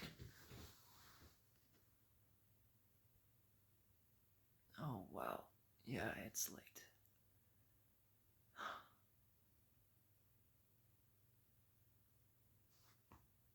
Okay, actually, reworking again. You know what? I've been gathering footage for making a video of my trek back to Toronto via airlines. So, before my hiatus, at the end of that video, I will make sure there's room. I will do the corrections, the information corrections and changes of opinion section that I've had, that I feel I need to disclose somewhere towards the end of that video. I will make sure there is enough room. So, yeah,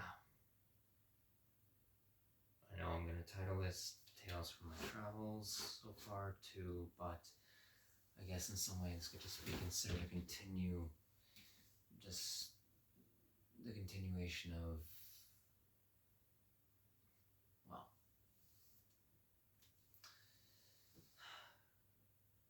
I find it hard to joke now, in many regards, video, in some way. So, this is it.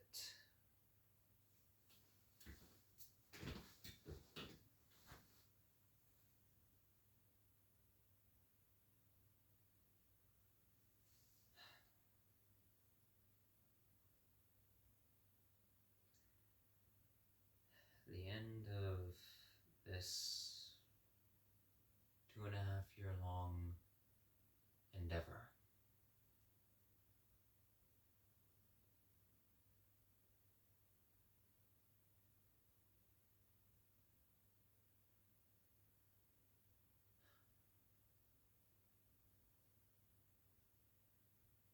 But, you know what?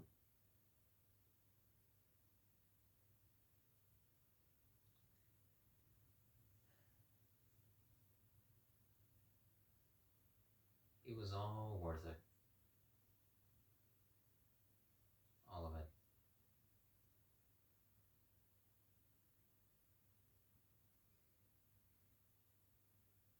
I would never have learned the things that I did if I hadn't have left Toronto. In some way, possibly, maybe even if I wouldn't have learned them if I didn't leave the way that I did.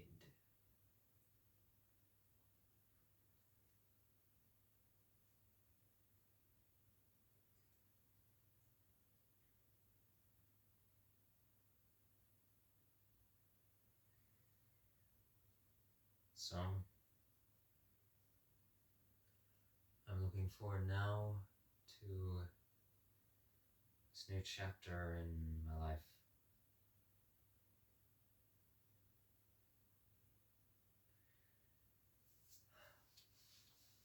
And all that it entails.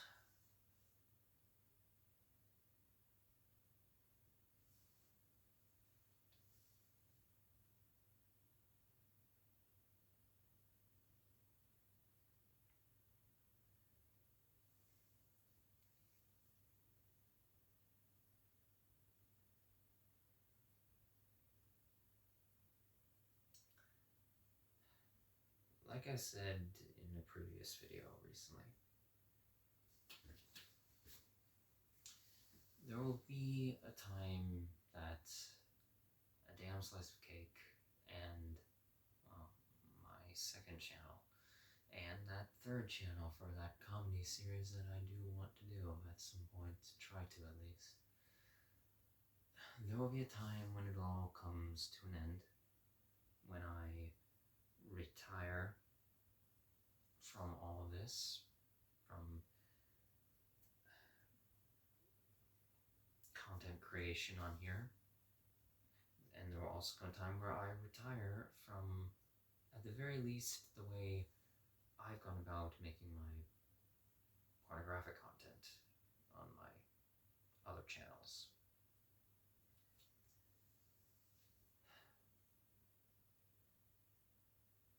Maybe a shift into maybe more smaller production company involvement, finally as an actor, possibly. But who knows?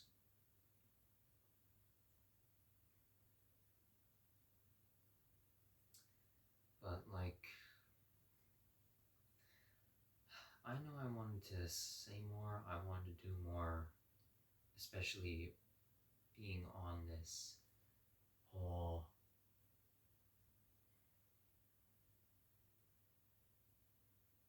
adventure.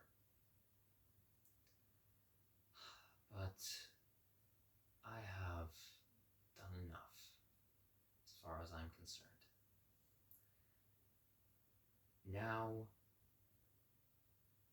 for those of you who believe in my philosophies, my ideals, or share similar values,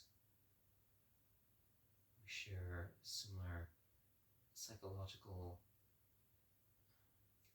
interpretations of life as a whole,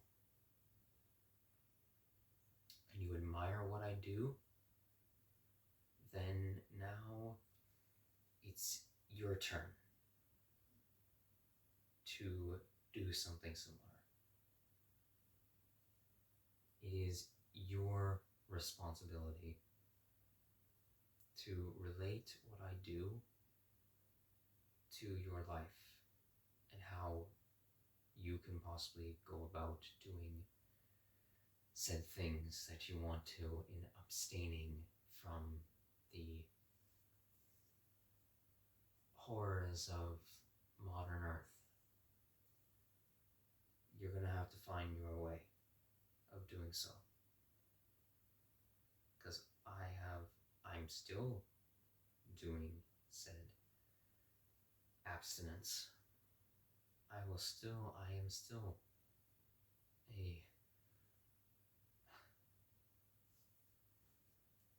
I'm an anarcho-maximalist to the max. As much as I can see is the max.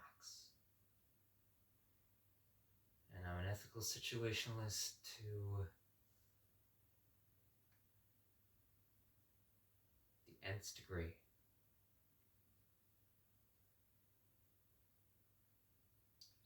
And I have done my part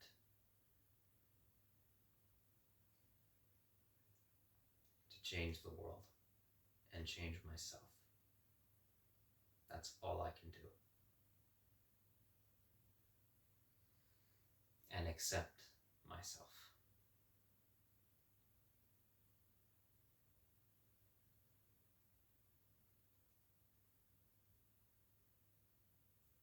Now it's your turn.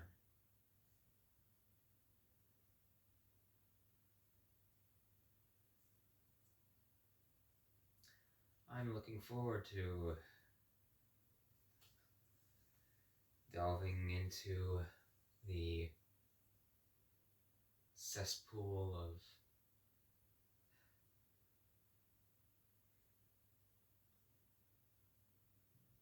terror that is Toronto, Oshawa, Mississauga. I'm especially looking forward to investigating Mississauga, the city of Mississauga. I really am. Brampton, Vaughan, Markham, and Markham as well. I'm very interested in that municipality.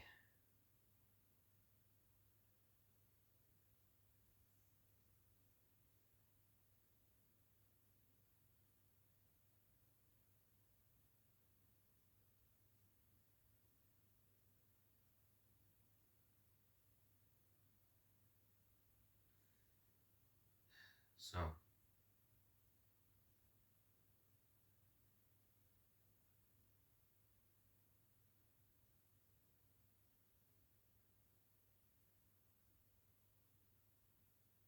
here's to a new year and a new life.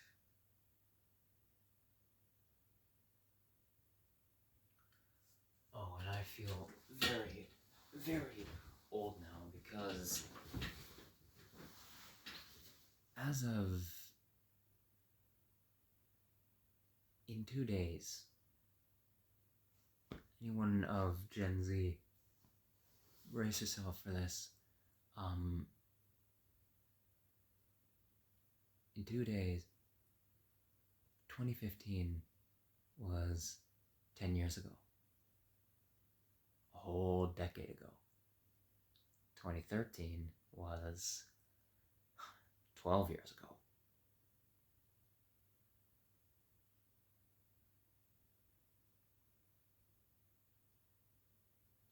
Yep, it's that same generational relational memory.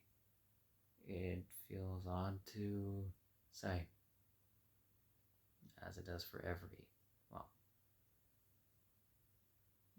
age demographic.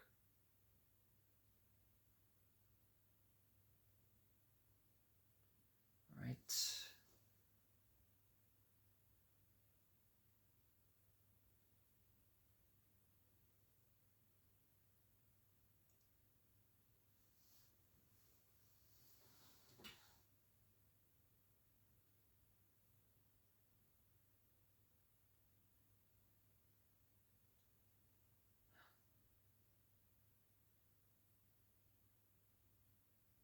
See you hopefully never again.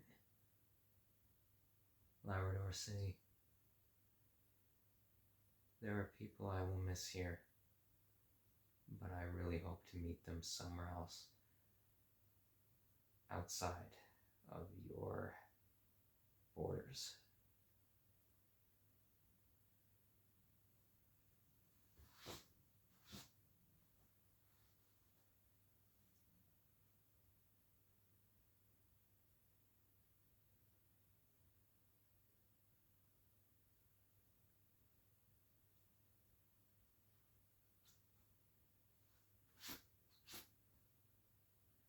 What a wacky, wonderful life.